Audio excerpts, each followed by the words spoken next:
Welcome to the Slop Farm. Enjoy the video. You start by preparing the devices and connection.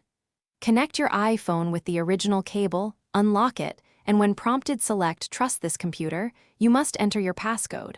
On Mac use Finder, on Windows open iTunes, make sure the app is up to date so backups are compatible.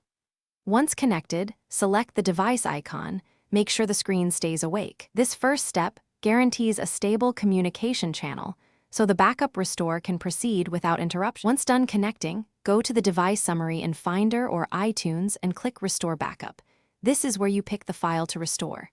Choose the backup by date and name. If you see an encrypted lock icon, that backup includes passwords and health data. Enter the backup password when prompted. Make sure the backup matches the iOS version or is earlier. Restoring a newer backup to older iOS can fail. Confirm selections, then click Restore to begin the data transfer. Let the restore finish fully and keep the iPhone connected.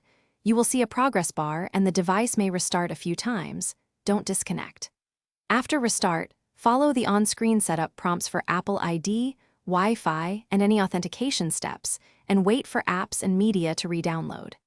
If something goes wrong, make sure both computer and iPhone are updated. Retry with a different USB port or cable, or attempt the restore on another trusted computer. Those fixes resolve most errors. Thanks for watching. Consider subscribing if we helped you today.